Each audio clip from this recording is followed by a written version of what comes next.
Chris Sewall here, baseball card collector, investor, dealer in that order. Welcome everyone, regular rollers time, let's roll. We'll start with one sent by Paulo, who wrote, I rolled up to a garage sale this past week, and while I mainly look for video games, Pokemon cards, and anything else that I can make a few bucks on, however, I also look for sports cards too. Whenever I ask about sports cards, it's usually 80s, 90s junk or pop culture cards that get brought out and I usually pass on. I asked about sports cards at this sale, and they only had a small table of stuff, a sale that many people would have just drove past, and the gentleman brought out a tiny box of sports cards, mainly hockey. There was some decent stuff in the box, and it was mostly 1966 OPC hockey that was heavily damaged. I managed to put a little lot together, and the seller said $30 for all of it. I happily handed over the money, as the Mario Lemieux rookie card, while being tops, is still worth a pretty penny. I've already sold the 2 sets of $89.90, and I've already made my money back, as he threw in some early 2000s Magic cards. I plan on keeping the Mario Lemieux for my personal collection. Just goes to show you never know what you can find at a garage sale. This was sent by Corey, who wrote, you did an interesting collections video about a year or two ago, and you featured my 1979 Topps autograph set. At the time, I was probably 150 or so signatures away from completion. Every few weeks, I go to my checklist to see what's out there, picking up anything that I'm missing. After looking at this card for months, I decided to put an offer on this Bud Anderson, Greg Berkovich, and Byron McLaughlin triple auto at $500. The dealer counted at $575, and I pulled the trigger. This seems like an insane amount of money to pay for 3 guys nobody has heard of, but once you hear the backstory, it makes more sense. Bud Anderson actually signs with high success through the mail. Berkovich has a decent success rate too, but takes forever on or returns.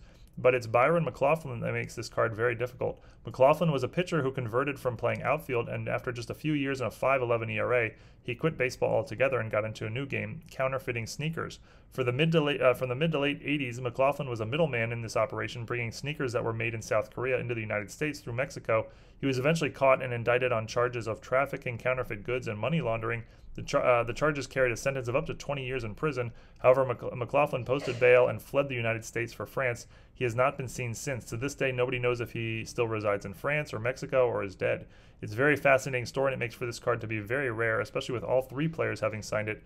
And when it does come up, it's very pricey. I'm glad to have gotten this for my collection. Most slab cards that I buy for this set, I crack out and put in a binder, but this one will be going in my display case. Out of the 777 autos needed for this set, I am now down to just 32. This was sent out by Brian, who wrote, I came across an eBay seller who has very, very poor and perhaps even intentionally fraudulent listing practices. I've never seen such elaborate inaccuracies and or overpricing from the same seller before. By the way, at the time, the seller only had 1 feedback, and as a seller, no surprise. Yeah, this has gotten way, way common on eBay. It's extremely annoying. This is a 1990 Topps Sammy Sosa rookie. The seller's asking $6,500. They put rare date of birth error in the title. That's completely inaccurate. And they put sports trading cards, meaning this is a lot of cards, so it doesn't have to pass eBay authentication program. A lot of shady stuff going on here. This card's worth maybe 25 cents. Another example, Ken Griffey Jr. 1990 score. They've put error number 560, and they're asking $900. This card's worth 25 cents as well. Another example, 1980 Topps, 89 Topps Jose Uribe error card. No, there's no error here. $150. This card is worth nothing, as it's a junk wax error common. This kind of stuff is all over eBay nowadays. It's just, you know, people looking for suckers, and a lot of junk wax era cards are described as errors or rare variations, and they're just not. You know, I've mentioned before, it's very, very, very few errors that have any value. I mean, errors are not, you know, I think a lot of newer collectors hear the word error and they just automatically think a card has value.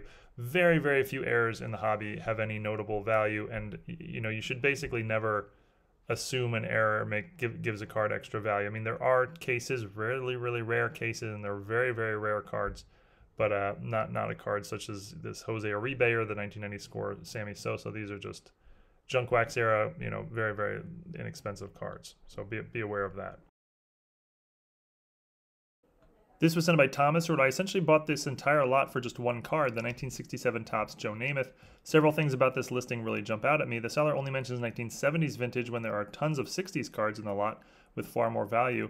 The seller never mentions the Namath card at all, either in the title or the details, and the seller leaves his pictures with a few much newer cards from the 70s, never does show a picture of the entire lot, and it takes crawling through 7 pictures to even find the Namath. When I looked at the seller's pick of the Namath, I thought it looked about X mint, but now that I have the card, I'll say it's maybe VG at best. I believe it's still a bargain even at a lower grade Namath. This is why I really wanted your opinion about the oversights in the listing, the estimated actual value versus my all-in price.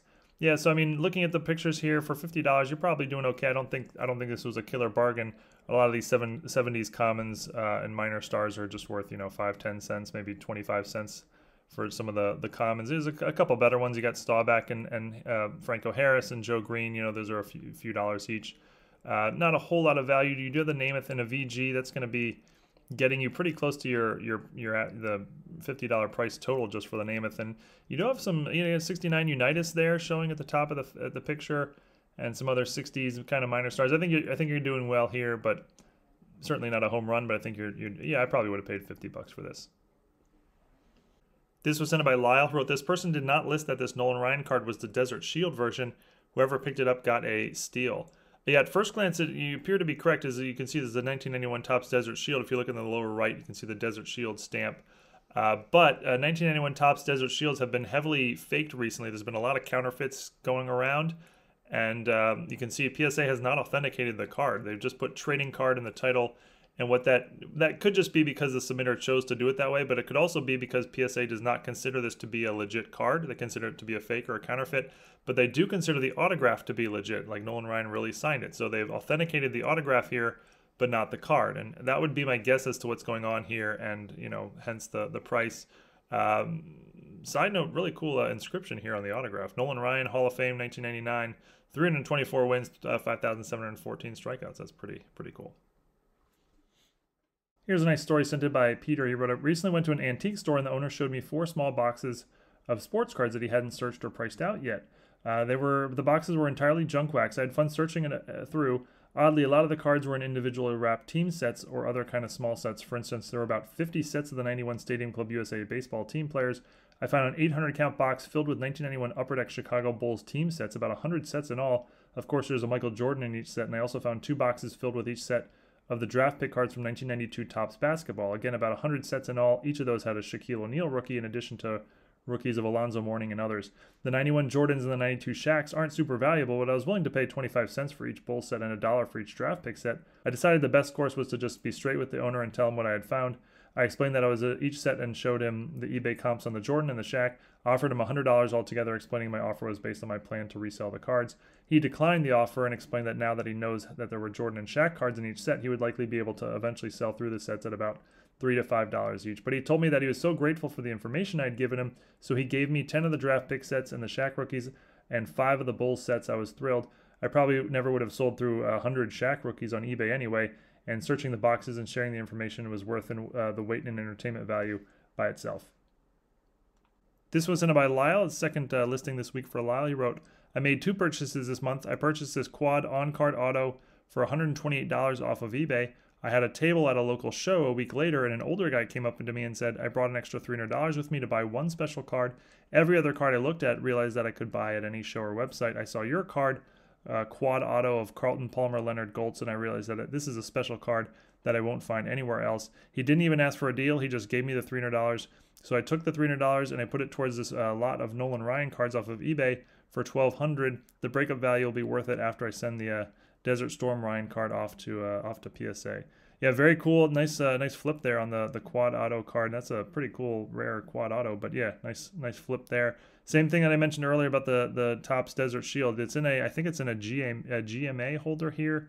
I don't know if GMA would have caught the fake or the reprint, and it may not be. I'm not saying it's a fake or reprint. I'm just saying that's something to be aware of that it could be. But regardless, a really nice Nolan Ryan collection here. This was sent by Matt, who wrote, "At first glance, there doesn't appear to be much in this lot, but if you look a bit closer, you'll probably spot the one reason I bought it. And no, it's not the Honus Wagner reprint. There's a Joe Thomas rookie patch auto in there that's worth more than what I paid for the lot. I took a good look at it once I received it too, and I plan to send it to PSA. It looks like a strong contender for a PSA 9 or 10. Yeah, great job spotting that. I would have totally missed this for sure. First glance, this lot looks, fine, but nothing too exciting. But yeah, there's a Joe Thomas a rookie patch auto in there. He's a future Hall of Famer for sure. You can see he's just to the right of the Honus Wagner reprint, and yeah, I would have missed that. At first glance, I would just assume that that's like a common auto, nothing of note. But yeah, Joe Thomas there, rookie patch auto, worth well more than what you paid for here. $35 all in with shipping and tax. Well done on that. This one was in by Guy, and not a whole lot to say about it other than just found it interesting. This is a Where's Waldo book. I'm sure we all remember those. And this one is graded by CGC, graded a CGC 9.4.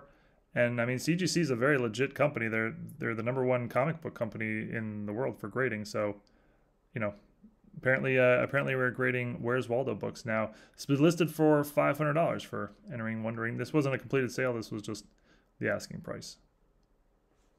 This was sent in by Jeremy, who wrote, I was recently watching a hobby box of 2021 UD Goodwin on eBay, and when looking more closely at the photos of the box to read pack odds, I noticed something strange. One of the images of the box advertised a Ken Griffey Jr. Exquisite Signatures Kicks auto insert as a possible pull, the first screenshot there.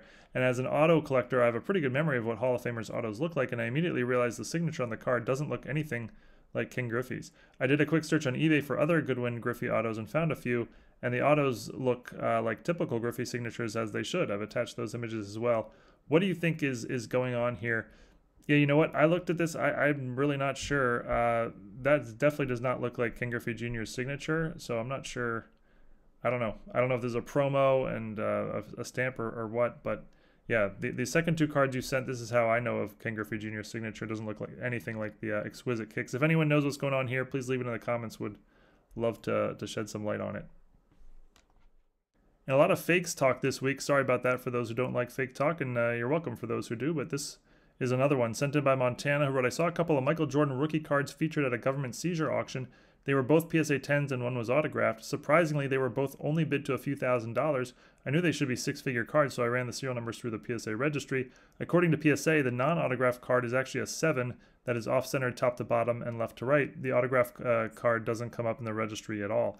Is it possible that either of these cards are legitimate? Would love to hear your thoughts. Yeah, these are both 100% fakes, no doubt about it. The label looks wrong. The card is shade wrong. The autograph is not anywhere close to right. And both completely fakes. Amazing. These are at government seizure auctions. So, you know, government seizure auctions, they're just selling everything as is, not promising anything. But these are worth nothing. And whatever somebody paid for them, you know, they're out that cash, I guess, unfortunately. And we'll finish on a vintage bargain. This was sent by Grant, who wrote, 1958 Topps Football is highlighted by the Jim Brown rookie card.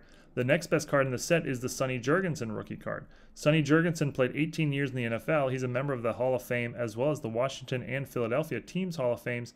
I have a couple copies of this card, but this one here I picked up for $5 plus shipping. I'm all in for about $10. The card is miscut, which is why it's so cheap, but no creases and an amazing pickup for the price.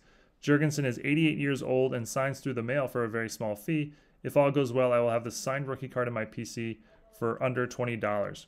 Yeah, this is exactly what I think of when I think of a vintage bargain. I mean, Sonny Jurgensen is a Hall of Fame quarterback. When he retired, he was probably considered one of like the 5 best quarterbacks of all time. And this is his one and only rookie card. Yeah, it's, you know, pretty badly miscut, but it's very presentable and, you know, $10. But that's it for this week's regular rollers. Thank you everyone for watching, and thank you everyone as always for all the great submissions. Whether I ended up using your submission or not, please keep them coming, and whether you are high or regular, keep on rolling. Thanks everyone.